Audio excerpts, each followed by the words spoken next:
இது போல சொந்தம் தந்ததா இறைவாவா நன்றி சொல்கிறோம். உனக்கேதும் சோகம் தோன்றினால் இங்கே வா இன்பம் தருகிறோம். சரவெடி போல் சேர்ந்து நாம் சிரிக்கலாம். நீ எல்லாம் ஒரு டாக்டரா? நீ எல்லாம் ஒரு டாக்டரான்னு கேக்குறேன். சுமாரு என்ன சும்மாரு? எப்படி ஒரு கேவலமான காரியத்தை பண்ணிருக்கா? வாயை திறந்தாலே போய் மட்டும்தான். நிறுத்துங்க. சும்மா என்னையவே சொல்லிட்டு இருக்காதீங்க. என்ன நான் தான் தெள்ள தெளிவா சொல்றேன்ல. அந்த பிரதீபா பண்ண சொன்னாங்க, அதனால பண்ணேன். மத்தபடி எனக்கும் இதுக்கும் எந்த உள்நோக்கமும் கிடையாது. அந்த பிரதீபா கிணத்துல விழுந்து சாவ சொல்லுவா, அதுக்காக நீ போய் சித்துருவியா? கொஞ்ச நேரத்துக்கு முன்னாடி வரைக்கும் உன் மேல டாக்டருங்கிற மரியாதை இருந்துச்சு. ஆனா எவ்வளவு பெரிய கேவலமான விஷயத்த செஞ்சிருக்க நீ. உங்களுக்கு எல்லாம் என்ன காசு கிடைக்குதுன்னா என்ன வேணும்னாலும் பண்ணுவீங்கல்ல. ஆனா இதுக்கு பின்னாடி வலியும் வேதனையும் அனுபவிக்கிறது யாருன்னு தெரியுமா? ஏன் டாக்டர், எதுக்கு இந்த கேவலமான செயலை செஞ்சீங்க? இப்படியா பண்ணுவீங்க? ஒரு தாய் கிட்ட இருந்து குழந்தையை பிரிக்கிறது எவ்வளவு பெரிய பாவம் தெரியுமா? இப்படி பண்ணிட்டீங்களே. உங்களை நம்பி இங்க பிரசவ பார்க்க வருது, செக்அப் பண்றதுக்குலாம் வருது, எல்லாம் உங்க மேல இருக்க நம்பிக்கையில தானே வர்றாங்க. இவ்வளவு கேவலமா நடந்திருக்கீங்களே. அந்த இடத்துல நான் இருந்ததுனால அந்த குழந்தையை தூக்கிட்டு போய் வளர்த்தேன். ஆனா இது வேற யாராவது இருந்திருந்தா இன்னைக்கு அந்த குழந்தை உயிரோட இருந்திருக்குமான்னு கூட தெரியல. இவ்வளவு கேவலமா நடந்துக்குவீங்க. ஐயோ, அந்த அக்கா எவ்வளவு கஷ்டப்பட்டிருப்பாங்க குழந்தையை பிரிஞ்சு. அவங்களுக்கு அது தெரியுமா ரெட்டை குழந்தை பிறந்துச்சுன்னு? எப்படி தெரியும்? ஆரம்பத்துல இருந்தே எல்லாம் பிளான் பண்ணி தானே பண்ணிருக்காங்க. பிறந்தது ஒரு குழந்தைன்னு சர்டிபிகேட் கொடுத்து ரிப்போர்ட் கொடுத்து எல்லாம் கொடுத்து கடைசியில பிறந்தது ரெட்டை குழந்தை. சீ, இவ்வளவு கேவலமா நடந்துக்குவீங்களா? இந்த உலகத்திலேயே ரொம்ப புனிதமான பந்தம் எது தெரியுமா? ஒரு தாயும் குழந்தையும் இருக்கிறது மட்டும்தான்.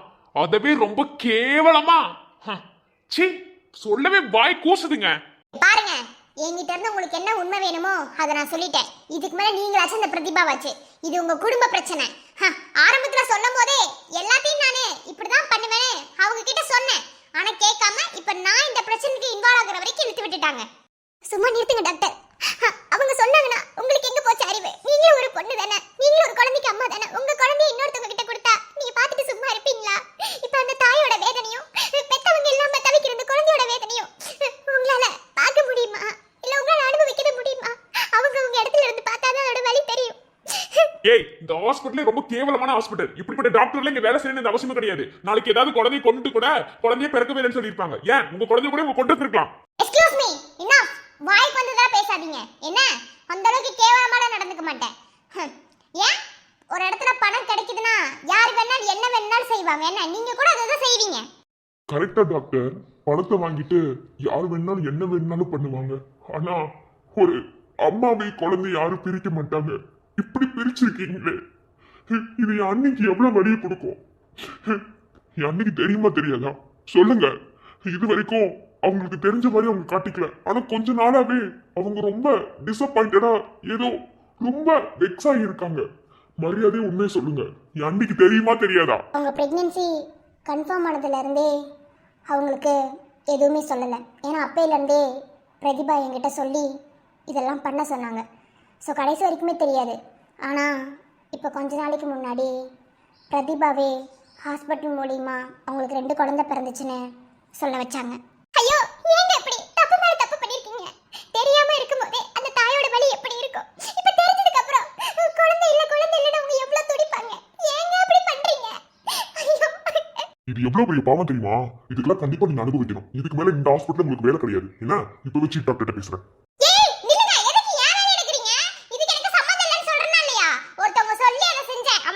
Excuse me, கேள்விப்பட்டதில்ல?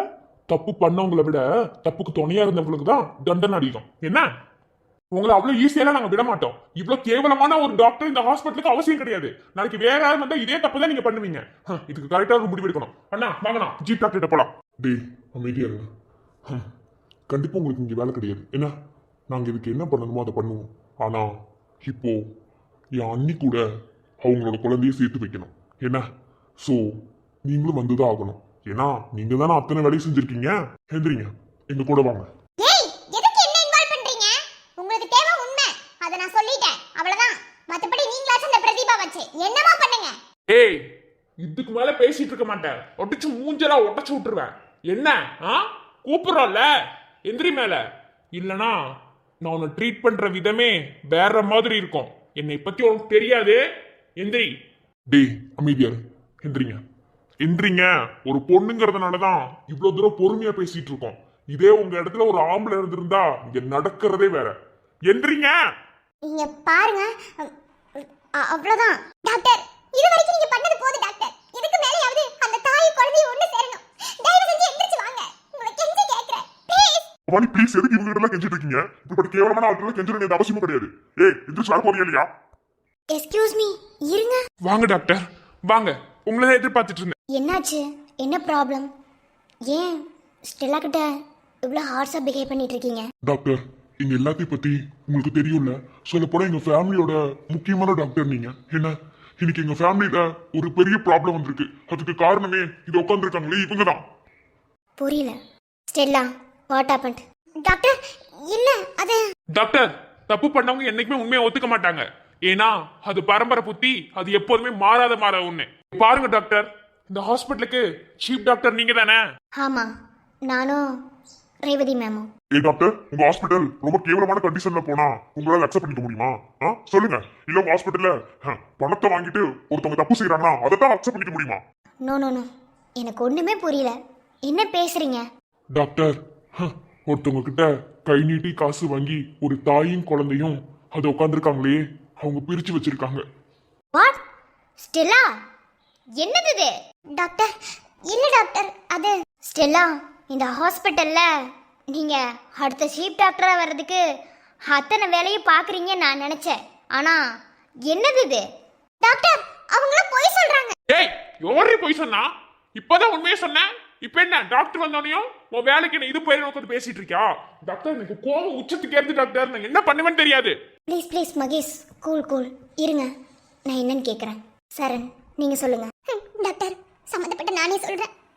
இந்த ஹாஸ்பிட்டலுக்கு நீங்கள் எத்தனை வருஷமா சீஃப் டாக்டராக இருக்கீங்கன்னு எனக்கு தெரியல. 4 வருஷத்துக்கு முன்னாடி நான் ப்ரெக்னென்ட் ஆனதுலேருந்து குழந்தைக்கு செக்அப் வந்ததுலேருந்து டெலிவரி பார்த்தது வரைக்கும் எல்லாமே இந்த ஹாஸ்பிட்டலில் தான். இதோ நிற்கிறாங்களே, இவங்க தான் எனக்கு எல்லாமே பண்ணாங்க. ஆனால் ஏன் கெட்ட நேரமான்னு தெரியல, என் குழந்தை இறந்துருச்சு.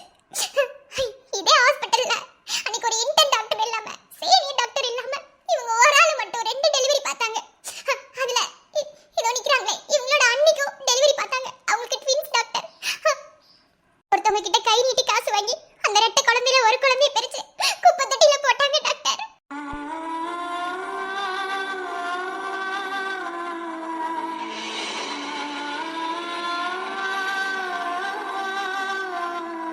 குழந்தை இறந்த துக்கத்துல மனசு நொந்து போய் நடந்து போயிட்டு இருந்தேனா, குழந்தை சவுண்ட் கேக்குதுன்னு குப்பை தொட்டியை எட்டி பார்த்தேன் டாக்டர். ஒரு குழந்தை அழுதுட்டு இருந்துச்சு. அந்த குழந்தைய நான் தூக்கிட்டு போய் வளர்த்தேன் டாக்டர். கடைசியில என்னால முடியல டாக்டர் அந்த குழந்தைய வளர்க்க.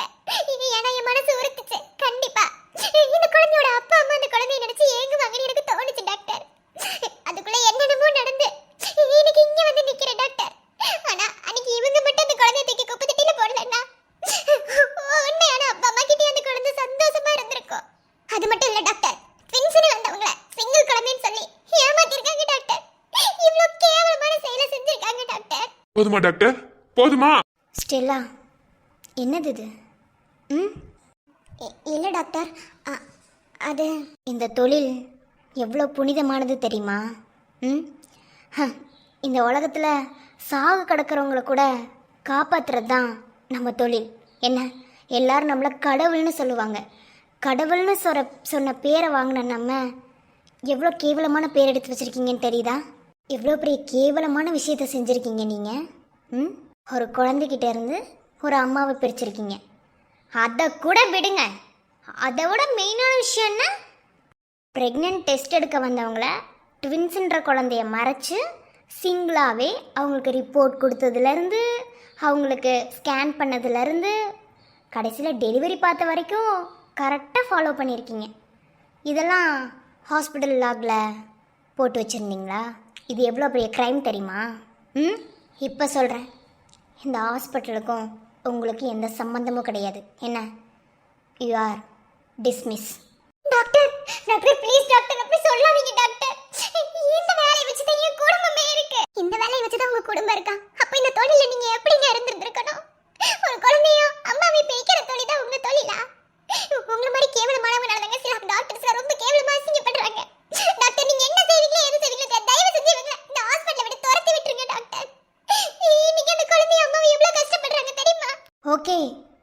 நீங்கள் சொல்லிட்டீங்கல்ல, அவங்கள டிஸ்மிஸ் பண்ணுறேன். இனிக்கும் அந்த ஹாஸ்பிட்டலுக்கு எந்த சம்மந்தமும் இல்லை. என்ன? அதான் ஹாஸ்பிட்டலுக்கு உனக்கு எந்த சம்மந்தம் இல்லைன்னு சொல்லிட்டாங்கல்ல. எந்திரி எந்திரி. பண்ண தப்புக்கு பிராய்ச்சித்தம் தேட வேணாம், போங்க. ஒரு ஹாஸ்பிட்டலோட சீஃப் டாக்டராக இருந்து என்னால் இதை மட்டும்தான் பண்ண முடியும். ப்ளீஸ் மூ ஸ்டெல்லா, எந்திரிச்சு வெளியே போங்க. I am so sorry. இவங்க பண்ணது எவ்வளோ பெரிய க்ரைம்னு எனக்கு நல்லாவே தெரியும். பட் நான் அப்போ சீஃப் டாக்டர் கிடையாது. யார் அப்போ சீஃப் டாக்டராக இருந்தாங்களோ அவங்க கூட இதுக்கு சப்போர்ட்டிவாக இருந்திருந்துருக்கலாம். நான் வந்ததுக்கப்புறம் இந்த ஹாஸ்பிட்டல் எல்லாமே கரெக்டாக தான் இருக்குது. I am so sorry. இனிமேல் இந்த மாதிரி ப்ராப்ளம் எதுவும் வராமல் நாங்கள் பார்த்துக்குறோம். நீங்கள் உங்களை கூட்டிகிட்டு போகலாம். Next doctor. எந்திரிச்சு வாங்க.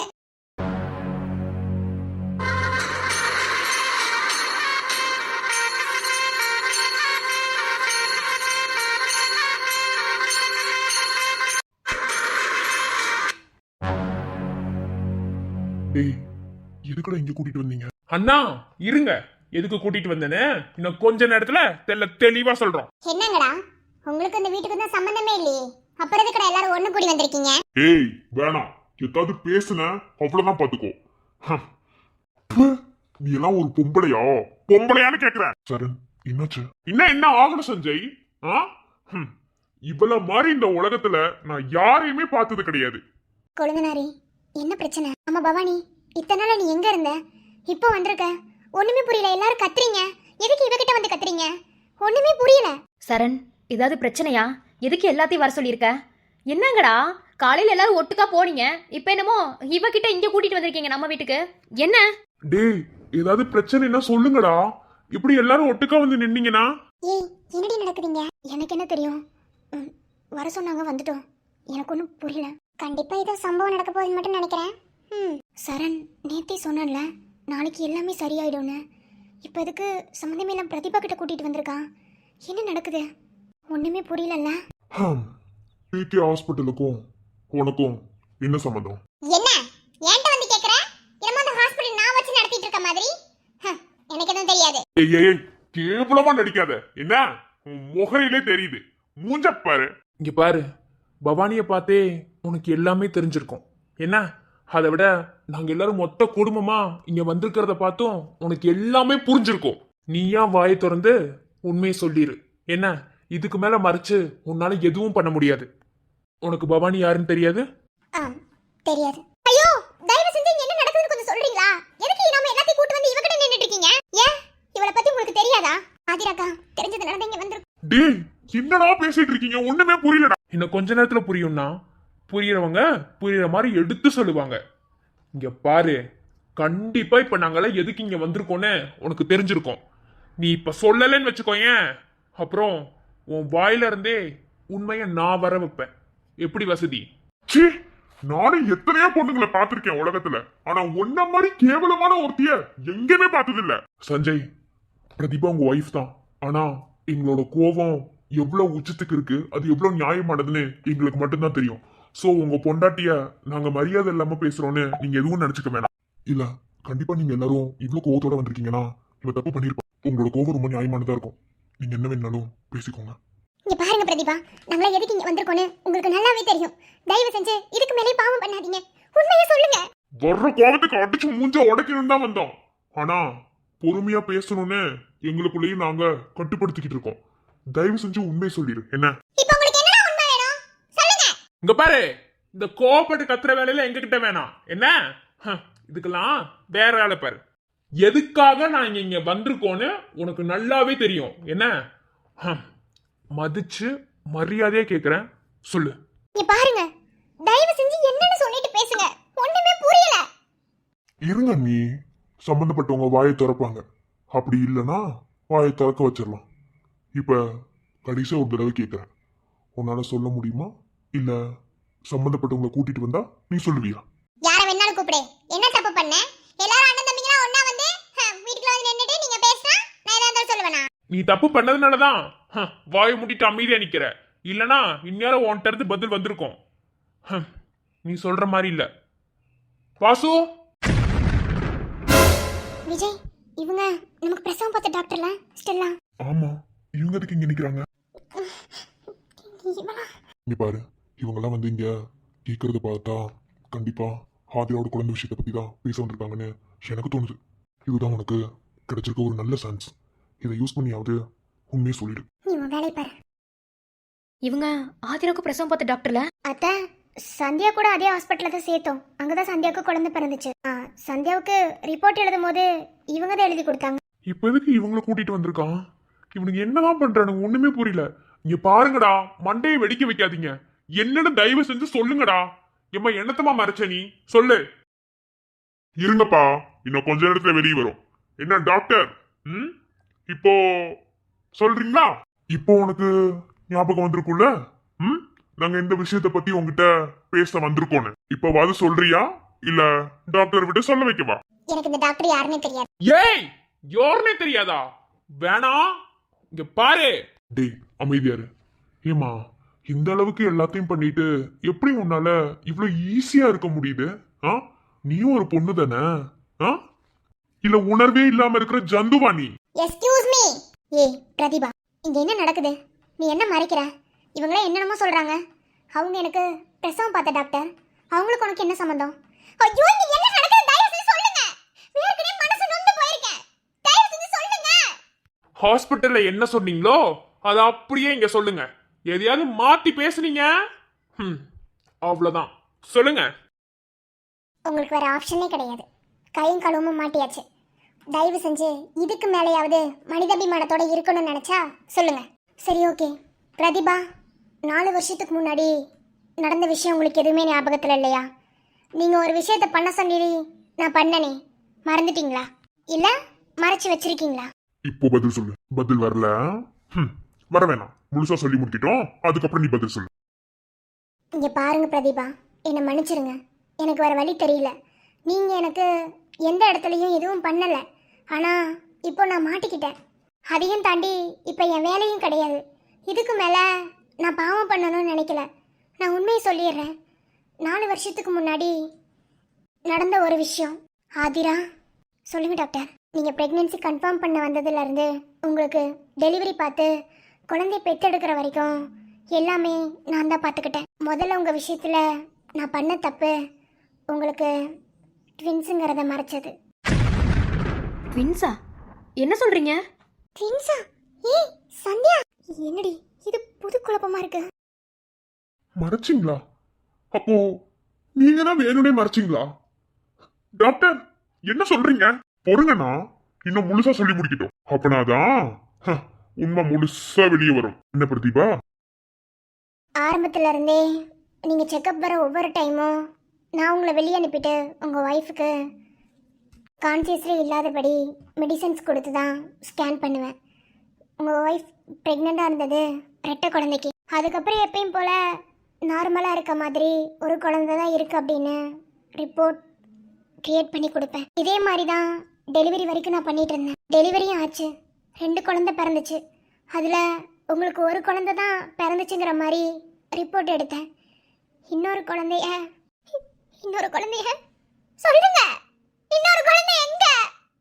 அதுக்காக தான் நான் இவ்ளோ வலி அனுபவிச்சிட்டு இருக்கேன். இன்னொரு குழந்தை எங்க சொல்லுங்க. ஆதிரா இரு.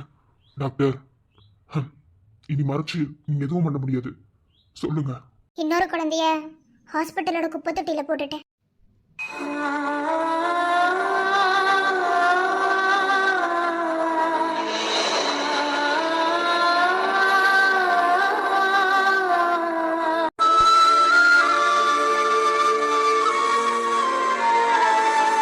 என்னது? என் குழந்தைய குப்பை தொட்டியில போட்டீங்களா? ஏங்க? ஏங்க நான் குழந்தை வேணாம்னு சொன்னேனா? ஏங்க என் குழந்தைய குப்பை தொட்டியில போட்டீங்க? ஐயோ! டாக்டர், ஏன் டாக்டர் அப்படி பண்ணீங்க? எதுக்கு எங்க குழந்தை எடுத்து குப்பை தொட்டியில போட்டீங்க? உங்களுக்கு அதுல என்ன லாபம்? ஏன் அப்படி பண்ணீங்க? நான் தான் எதுவும் நான் பண்ணலன்னு சொன்னேன்ல. என்னைய பண்ண சொன்னது. என்னது பண்ண சொன்னாங்களா? யாருங்க பண்ண சொன்னா? யார் குழந்தைய தூக்கி யாருங்க குப்பை தொட்டியில போடுறது? அந்த குழந்தைய பெத்துக்கிறதுக்கு நான் எவ்வளவு கஷ்டப்பட்டேன் தெரியுமா? இந்த உலகத்துல எத்தனை பேர் குழந்தை இல்லாம இருக்காங்க. எனக்கு நானும் 2 குழந்தைய கொடுத்தேன். ஒரு குழந்தைன்னு சொல்லி இன்னொரு குழந்தைய என்கிட்ட இருந்து பிரிச்சுட்டீங்களே. இந்த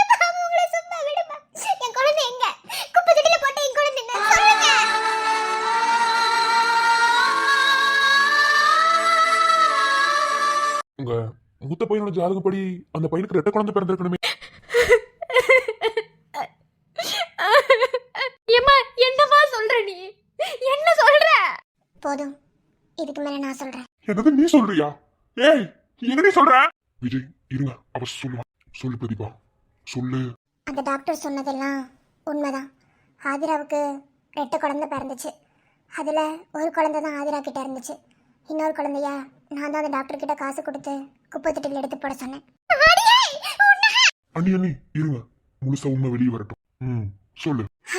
காலேஜ் டேஸ்ல இருந்தே நாங்கள் எல்லாரும் ஒன்றா படித்தவங்க தான். நான் ஆதிரா, விஜய், இப்போ சஞ்சய் எல்லாருமே ஒன்றா படித்தவங்க தான்.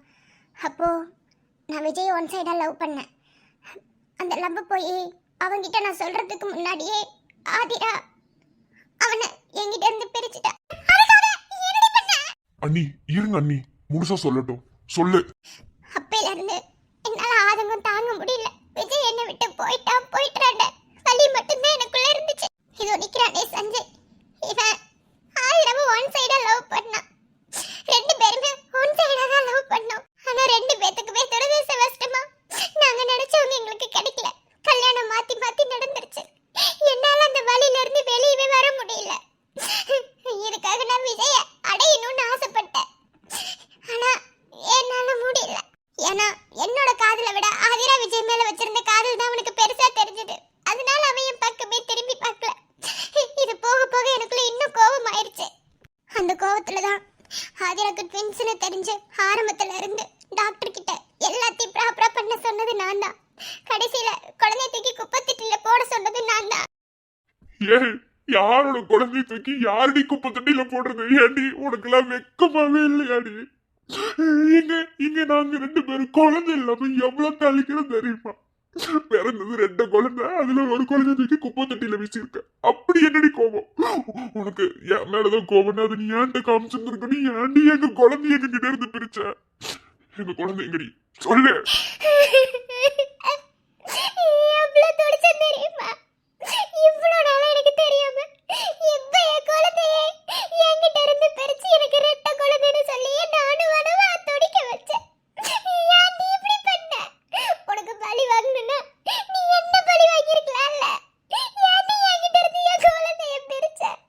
என் குழந்தை எங்கடி சொல்லு. என் குழந்தைய நான் தேடி தேடியே செத்துட்டேன். சொல்லுடி, என் குழந்தை எங்க? ஆதிரா, உன் முகத்தை பார்க்க கூட நான் தகுதி இல்லாதவன். அன்னைக்கு எனக்கு அது சரின்னு பட்டுச்சு. சரின்னு பட்டதுனால அதை நான் பண்ணேன். முழுக்க முழுக்க என்கிட்ட இருந்து நீ விஜய் தேடிட்ட. விஜய் உன் கூட வந்துட்டான்ற அந்த ஆளுங்க உன்னை விஜய் எப்போ ஒன்னா பார்த்தாலும் என்னால அதை தாங்கிக்க முடியாது. அதனாலதான் உன்கிட்ட நீ என்ன பெருசா நினைக்கிறியோ அது உன்கிட்ட இருந்து பிரிச்சுட்டா நீ நிம்மதி இல்லாம போவன்னு தான் நான் பண்ணேன். அடிக்கடி சஞ்சய் ஒன்னு சொல்லுவா. இந்த உண்மை சஞ்சய்க்கு தெரிஞ்சதுக்கு அப்புறம் இப்படி தாய் கிட்ட இருந்து ஒரு பிள்ளைய பிரிச்சு வச்சிருக்கிய உனக்கெல்லாம் வெக்கமா இல்லையா? நீ ஒரு தாய் ஆனதுக்கு அப்புறம் தான் உனக்கு இதெல்லாம் புரியும்னு சொன்னா. இன்னைக்கு நான் ஒரு தாயா இருக்கேன். அதனாலதான் எனக்கு எல்லாமே புரியுது. என்னை மன்னிச்சிரு ஆதிரா.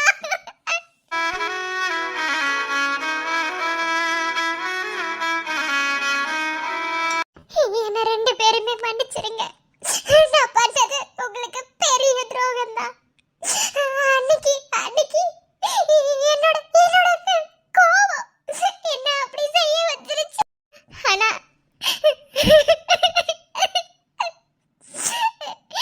இன்னைக்கு நான் அம்மா ஆனதுக்கு அப்புறம் தான் உன் வலி என்னன்னு எனக்கு புரியுது ஆதிரா. 3 வருஷமா உன் குழந்தைய உன்கிட்ட இருந்து நான் பிரிச்சுட்டேன். என்ன மன்னிச்சிரு ஆதிரா. என்ன மன்னிச்சிரு விஜய் ப்ளீஸ். மன்னிக்கணுமா? ஏண்டி ஆரம்பத்துல இருந்து போய் சொல்லி கடைசியா குழந்தைய எடுத்து குப்பை தொட்டியில போட்டு என் குழந்தை இப்ப எங்கடி? யாரடி என் குழந்தைய வச்சிருக்கா? என் குழந்தை இருக்கா இல்லையா? பதில் சொல்லுடி. ஆதிராக்கா, உங்க குழந்தை உயிரோட தான் இருக்கு. என்ன பவானி சொல்ற? உனக்கு எப்படி தெரியும்? என் குழந்தை எடுத்து போட்டது இவ தானே. உனக்கு எப்படி தெரியும்? அப்ப உனக்கு இதுல சம்பந்தம் இருக்கா? ஆதிராக்கா, பவானிக்கு எந்த சம்பந்தமும் கிடையாது. முக்கியமான காரணமே நாங்க தான். ஐயோ, இங்க என்ன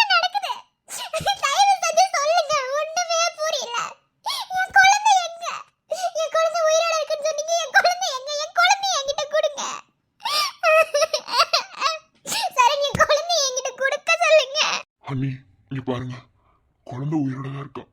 முதல்ல என்ன மன்னிச்சிருங்க அண்ணி. எதர்ச்சியா தான் இதெல்லாம் நடந்துச்சு. ஆனா இதுவே கடைசியில உண்மையாகும் நான் எதிர்பார்க்கல. சரண், என்னடா சொல்ற? ஆதிராக்கா, உங்களுக்கு பிரசவம் ஆன அதே நாள்லதான் எனக்கும் பிரசவம் நடந்துச்சு. எனக்கு பிரசவம் பார்த்தது உங்களுக்கு பார்த்த டாக்டர் தான். ஆனா என்னோட கெட்ட நேரம் என் குழந்தை இறந்துருச்சு. அந்த மன வருத்தத்தோட ஹாஸ்பிட்டல்ல விட்டு நான் வெளியே வந்தேன். எனக்கு புருஷனும் கிடையாது, உங்களுக்கு தெரியும். அப்போ குப்பை தொட்டி கிராஸ் பண்ணும்போது ஒரு குழந்தை அழுகிற சவுண்ட் கேட்டுச்சு.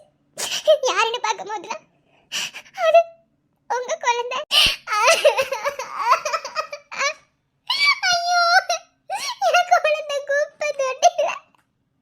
நான் 10 மாசம் அவளை வயித்துல சுமந்து அவளை குப்பை தொட்டில பார்க்கதானா? இப்ப என் குழந்தை எங்க? பவானி, உன் குழந்தை இறந்து போச்சுன்னா அப்போ ஆமா சார், என் குழந்தை இறந்துருச்சு. குழந்தை இல்லாத வழி என் மனசுக்குள்ள ரொம்ப கஷ்டமா இருந்தது. குப்பை தொட்டில கிடந்து அந்த குழந்தைய எடுத்துட்டு போய் நான் வளர்க்கணும்னு நினைச்சேன்.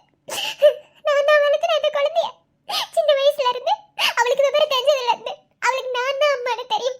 ஆனா போக போக வயசாக ஆக அவ கண்டிப்பா என் கூட ஒட்ட மாட்டா. ஏன்னா அவளை நான் வளர்த்தவ மட்டும்தான். என்னால முடிஞ்ச அவளுக்கு அவளை நான் வளர்த்துனேன்.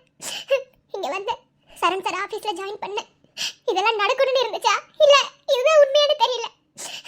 முறையா என்ன பாக்குறதுக்கு முன்னாடி உங்க குழந்தைய தான் சரண் சார் காப்பாத்தினாரு. அதுக்கப்புறம் தான் கொஞ்சம் கொஞ்சமா சரண் சாருக்கும் உங்க குழந்தைக்குமான பாண்டிங் அதிகமாச்சு. கொஞ்ச நாள் சரண் சாருக்கும் சந்தியா மேமுக்கும் சண்டை போயிட்டு இருந்துச்சு. காரணம் உங்க குழந்தை நடுவுல வந்ததுனாலதான். இனிமே இந்த பிரச்சனை இருக்க வேணும்னு சொல்லி நான் அவளை கூட்டிட்டு போயிடலாம்னு நினைச்சேன். ஆனா சரண் சார் மேல அவ வச்சிருந்த பாசத்தினால என்னால எதுவுமே பண்ண முடியல. சாதாரணமா போயிட்டு இருந்தா உங்க சண்டை ரொம்ப பெருசாயிடுச்சு. இதுக்கெல்லாம் நான் தான் காரணம் நினைச்சேன். உங்க குழந்தைங்க இங்கதான் நான் விட்டுட்டு போனேன். விட்டுட்டு போய் சிங்கப்பூர்ல இருந்தேன். இப்ப புரிஞ்சிருக்கு உங்க குழந்தை யாருன்னு. உங்க கூடவே தான் இருந்திருக்காக்கா. கலைனா உங்க குழந்தை.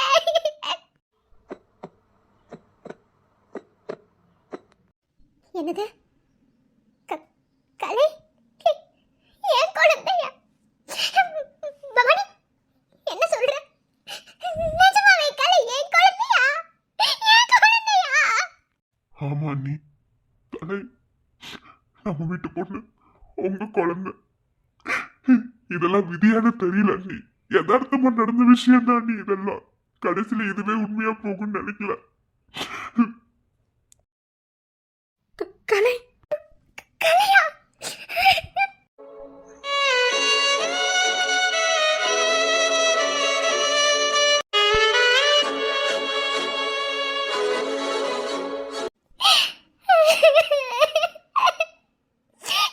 என் குழந்தை அங்க இருக்காளோ இங்க இருக்காளோன்னு தேடவே இருந்தால என் பக்கத்துலயே இருந்திருக்கா. அதை நான் புரிஞ்சுக்காம இருந்திருக்கேன். ஏண்டி, எவ்வளவு பெரிய விஷயத்த நீ பண்ணிருக்க. பவானி அந்த குழந்தைய பார்த்ததுனால எடுத்து வளர்த்துருக்கா. இல்லைன்னா எங்க குழந்தைய என்னடி ஆயிருக்கும். சார், எனக்கு அப்பவே தெரியும் சார், கண்டிப்பா இந்த குழந்தைய பெத்தவங்க அப்படி ஒரு தப்பு பண்ணிருக்க மாட்டாங்கன்னு. ஆனா அதுக்குள்ள இவ்வளவு பெரிய விஷயம் இருக்குன்னு தெரியாது சார். எனக்கு போக போக மனசாட்சி ஒரு ஆரம்பிச்சிருச்சு. என்னைக்குமே தான் பெத்த குழந்தை மட்டும் தான் தாய்க்கு சொந்தமான குழந்தை. இன்னொருத்தங்க குழந்தை மேல என்னைக்குமே உரிமை கொண்டாட முடியாது. தப்புன்னு பட்டதுனாலதான் நான் சரண் சார் கிட்டே ஒப்படைச்சிட்டு போயிட்டேன். இந்நேரம் சேர்ந்துருப்பீங்கன்னு நினைச்சேன். ஆனா இப்பதான் சார் உண்மை தெரியும். தயவு செஞ்சு கலையை ஏத்துக்கோங்க சார். என்ன மன்னிச்சிடாதீரா. எல்லா தப்புக்கும் நான் மட்டும்தான் காரணம். என்ன மன்னிச்சிடு. உன் குழந்தை உன் கூடவே தான் இருந்திருக்கு.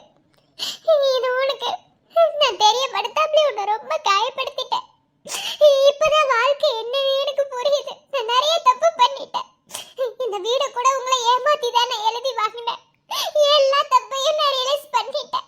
இனிமே என்னால உங்க குடும்பத்துக்கு எந்த பிரச்சனையுமே வராது. இந்த வீட்டுல வந்து நீங்க சந்தோஷமா இருந்துக்கோங்க. என்ன மன்னிச்சிடாதீரா விஜய், என்ன மன்னிச்சிடு விஜய். எப்படி நீ ஒரு அம்மா ஆனதுக்கு அப்புறம் தான் ஒரு அம்மாவோட வழி தெரியுது. எத்தனை நாள் நான் என் குழந்தைய நினைச்சு அழுதுருப்பேன் தெரியுமா? ஆரம்பத்துல இருந்து மறைச்சு கடைசி நிமிஷத்துல என் நிம்மதியை கெடுத்து என்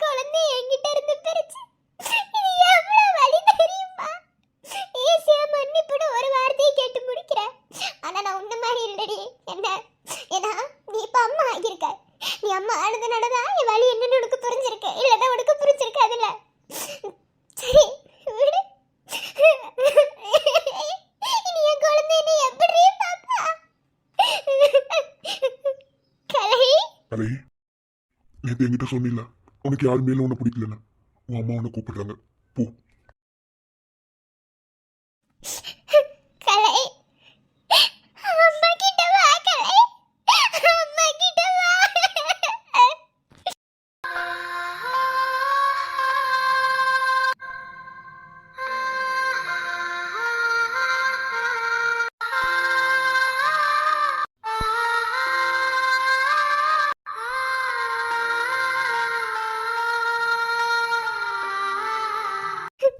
கலை அம்மாவை மன்னிச்சிடு கலை, உன்னை பக்கத்திலே வச்சுக்கிட்டு அம்மா உன்னை தேடி இருக்கேன்.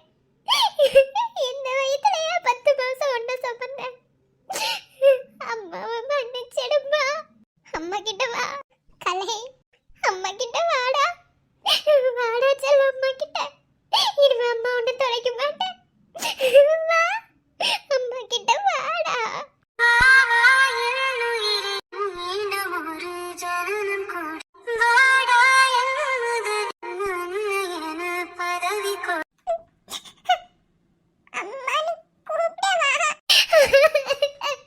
கூப்பிடு, அம்மானு கூப்பிடுடா.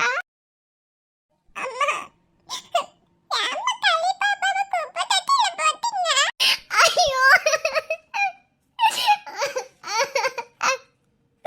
இல்லடா, அம்மா உன்னை போடலடா. அம்மா அப்படி செய்ய வேண்டாம், நீ என் பொக்கிஷம். அம்மா அப்படி போடல, ஏதேதோ தப்பாயிடுச்சு. இனிமே அம்மா உன்னை எப்பயுமே தெரிய மாட்டேன். அம்மா கிட்ட வா, வாடா. தங்கம் என் வயிறு.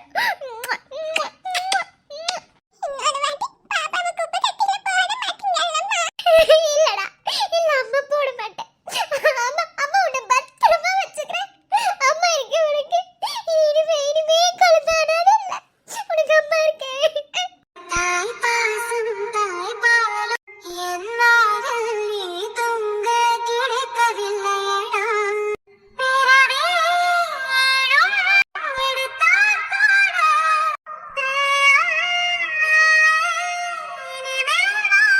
சுத்திரனே சந்தமிழே வாக்குகளிலே அழைக்க சொல்ல நேரங்களே நான் துளைத்தது தினம் நீ. இனிமே அம்மா அப்படி பண்ண மாட்டேன். என்ன அம்மா உன்னை நல்லா பாத்துக்கிறேன். நீ என்ன கேட்டாலும் அம்மா உனக்கு வாங்கி தரேன். அம்மா அம்மா கூடவே இரு. அம்மானு கூப்பிடு. அம்மா அம்மா பாப்பா அண்ணன் ஆமாடா, உனக்கு எல்லாருமே இருக்காங்க. அம்மா அப்பா சித்தப்பா சித்தி தாத்தா பாட்டி எல்லாருமே உனக்கு இருக்காங்க. இனிமே நீ அனாதை இல்லைன்னா என் தங்கமே. அப்பா அப்பாவை பாரு. அப்பா அப்பா என்ன சொன்ன? அப்பா சாரி, நீங்க அப்பான்னு தெரியாம உங்க அங்கிளா கூப்பிட்டேன். இனிமே அப்படி கூப்பிட மாட்டேன். வாழ்க்கையில நாங்க தொலைச்ச பொக்கி சொன்னி. அப்பாக்கு தெரியும் நீ எப்படி இருந்தாலும் வந்துருவேன்னு. நம்ம ரொம்ப நம்புற விஷயம் நம்மளை விட்டு போகாதுன்னு தெரியும்டா குட்டிமா. இன்னொரு வாட்டி அப்பான்னு கூப்பிடுறா. செல்வமகள் அழகை போல் ஒரு சில்லென்ற சங்கீதம் கேட்டதில்லை.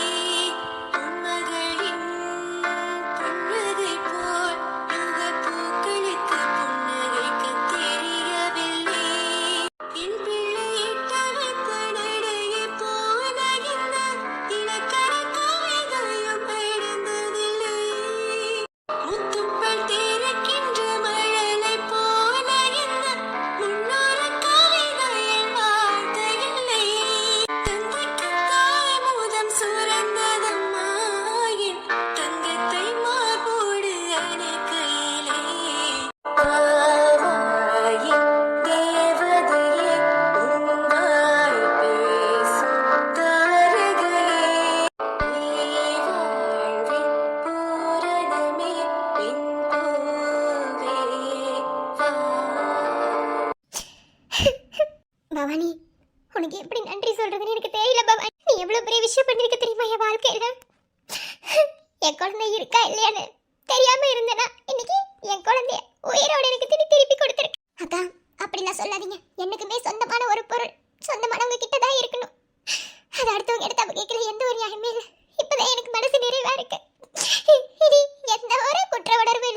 நிம்மதியா இருப்பேன்.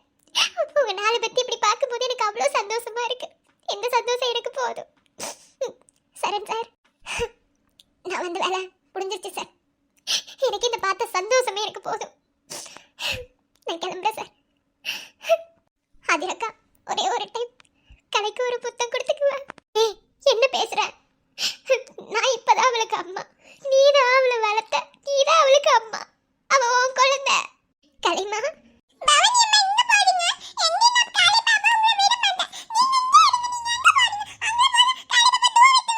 இல்லடா, அம்மா போகணும்.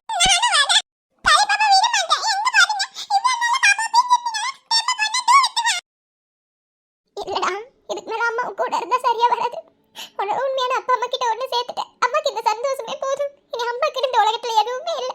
நீ மட்டும்தான் எனக்கு பெருசா இருந்த. இப்போ உன்னையும் எங்க சேர்க்கணுமோ அங்க சேர்த்துட்டேன். இனி அம்மா நிம்மதியா இருப்ப. நீ உன் குடும்பத்து கூட சந்தோஷமா இருக்கணும். உனக்கு நான் மட்டும் இருக்கும்போது உனக்கு நான் மட்டும் தான் இருந்தேன். ஆனா இந்த குடும்பத்துல பாத்தியா, அம்மா அப்பா தாத்தா பாட்டி, ஏன் உனக்கு அக்கா சித்தப்பா மாமா எல்லாருமே இருக்காங்கடா.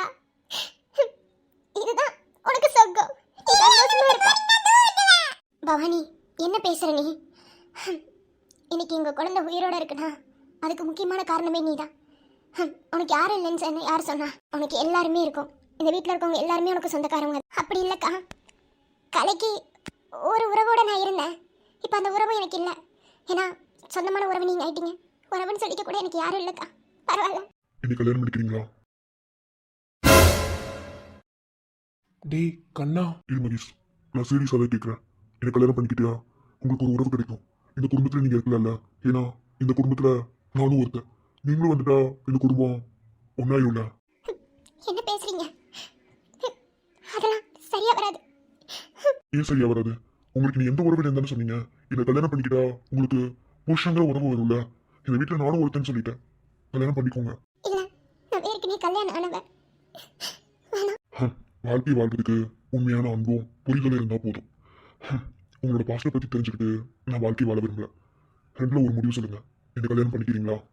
பவானி கொஞ்சம் யோசிமா. உனக்குன்னு நீ வாழ்க்கையில் யாருமே இல்லைன்னு நீ இருக்கக்கூடாதுமா. உனக்குன்னு ஒரு துணையை அமைச்சுக்கணும்ல. அதான் இப்போ கலையை அவங்க அம்மா அப்பா கிட்ட சேர்த்துட்ட. இது உனக்கு ஒரு பெரிய கடமை. இப்போ அவரை கல்யாணம் பண்ணிட்டு இந்த வீட்டில் நீயும் இருக்கலாம்ல. கலையும் நீ இல்லாமல் இருக்க மாட்டல்ல. ஆமா பவானி, கொஞ்சம் யோசிங்க. பவானி, கண்ணன் சொல்றது கூட நல்லா தானே இருக்கு. என்னதான் நான் பெத்தவளா இருந்தாலும் அவளை நீ தான் வளர்த்துருக்க. உன் மேலதான் அவளுக்கு பாசம் அதிகமா இருக்கும். இவரை கல்யாணம் பண்ணிக்கிட்டு இந்த குடும்பத்தோட குடும்பமா நீ இரு ப்ளீஸ்.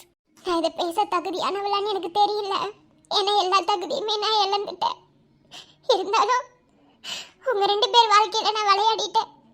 அதுக்கு பிராயச்சித்தமா நானும் உங்ககிட்ட கேட்குறேம்மா, இவரை கல்யாணம் பண்ணிக்கோ. பவானி, என் ஃப்ரெண்டு உண்மையாலுமே ரொம்ப கொடுத்து வச்சவன்.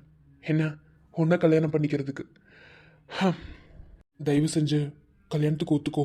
அவன் உன்னை நல்லா பார்த்துப்பான். என்னடா உங்களுக்கு திடீர்னு வந்து கேட்டுட்டானே எதுவும் நினைக்காதீங்க. உங்களுக்கு எனக்கு பிடிச்சி போனதுனால மட்டும்தான் இதை நான் கேட்டேன். உங்களுக்கு பிடிச்சதுக்கு பின்னாடி உங்களோட பாஸ்ட் இருந்தாலும் சரி, எதுவாக இருந்தாலும் சரி, எனக்கு எதை பற்றி கவலை கிடையாது. ஏன் கல்யாணம் ஒரு பொண்ணுக்கு கல்யாணம் ஆகாத ஒரு பையன் வாழ்க்கை கொடுக்கறது என்ன தப்பு? நான் கொடுக்குறேன். என்னை கல்யாணம் பண்ணிக்கிறதுக்கு உங்களுக்கு சம்மதமா? ப்ளீஸ் பவானி. எனக்குன்னு இனி இந்த உலகத்துல யாருமே இல்லை. கலை மட்டும்தான் என் உலகம் நினைச்சு வாழ்ந்தேன். ஆனா எனக்குன்னு இன்னொரு குடும்பம் இங்க இருந்து கிடைக்குதுன்னா அதை நான் வேணான்னு சொல்லுவேனா? கலைக்காகவும் இந்த குடும்பத்துக்காகவும் அவரை நான் கல்யாணம் பண்ணிக்கிறேன். உங்களோட கல்யாணம் பண்ணிக்கிறேன். உனை தினமும் சுமந்திருப்பேன் ஒரு தாய் போலே. உன்னிமையோடு நான் இருப்பேன். கண்ணிமைக்காமல் நான் ரசிப்பேன். உன்னோடு கலந்திருப்பேன் என் உயிரே. காற்றாக நான் இருப்பேன். மூச்சோடு கலந்திருப்பேன். உன் கண்ணீரை நான் துடைப்பேன் என் அன்பே. ஐயோ, இன்னும் என்ன ஆளை காணோம். இவ்வளோ நேரம் வெயிட் பண்றேன். மூஞ்சி பாரு, கொஞ்சம் கூட பஞ்சுவாலிட்டி கிடையாது. இதோ வரமா இருங்கம்மா. ஐயோ, வந்துட்டான். அடடா, குட்டி பையன் தூங்கிட்டான். தூங்க வச்சிட்டியா? ஏண்டி கொஞ்ச நேரம் விளையாடலான்னு பாக்கிறதுக்குள்ள தூங்க வச்சிட்டேன். இப்ப ஏன் பல்ல கட்டுற? ஏய் லூசு. மாமா, ஏண்டி திடீர்னு என்னாச்சு? ஐ லவ் யூ. ஆஹா, என்ன ரொமான்ஸ் மூடா? அதுக்கும் மேலே எனக்கு நீ எவ்வளோ பெரிய விஷயம் பண்ணிட்ட தெரியுமா? நிஜமாவே இப்போதான் மனசுக்கு நிம்மதியாக இருக்குது. சொல்லப்போனால் என்னோட குற்ற உணர்வுலேருந்து என்னை வெளியே கொண்டு வந்திருக்கடா. அப்படியா? இன்னும் அப்படியான்னு நான் எவ்வளோ உடஞ்சி போயிருந்தேன் தெரியுமா? சொல்லப்போனால் ரொம்ப நாளாக இந்த கிளிட்லேருந்து என்னால் வெளியே வர முடியல. இன்னைக்கு அவ்வளோ ரிலீஃபாக நான் ஃபீல் பண்ணுறேன். இது எல்லாத்துக்கும் நீ மட்டும்தான் காரணம். I love யூடா. லவ் யூலாம் சொல்லிட்டு தப்பிக்க முடியாது. சரி கேளு, உனக்கு என்ன வேணும்? என்ன வரதாலும் நான் தரேன். என்ன வேணும்? நான் கேட்கறது வேற மாதிரி இருக்கும். புரிஞ்சுது. அதுக்கு தான் அவனை வேமா தூங்க வச்சேன். நிஜமாவா? சி போ. ஆளை பாரு. அப்போ ஓகே, லைட் ஆஃப் பண்ணிடலாம். உயிரே நீதானே நான் வாழும் தனி உலகே. அழகி உயிரோடு உயிரான பிரியாது. இன்னைக்குதான் ரொம்ப நாள் கழிச்சு நிம்மதியாக தூங்க போகிறேன். உன் கஷ்டத்தை எல்லாத்தையும் மறந்துட்டு நம்ம குழந்தைங்களோட, நம்ம 2 குழந்தைங்களோட இன்னைக்கு நம்மளோட தூக்கம். இது எத்தனை நாள் கனவு தெரியுமா? அவ்வளோ சந்தோஷமா இருக்கு. I love you. I love you two.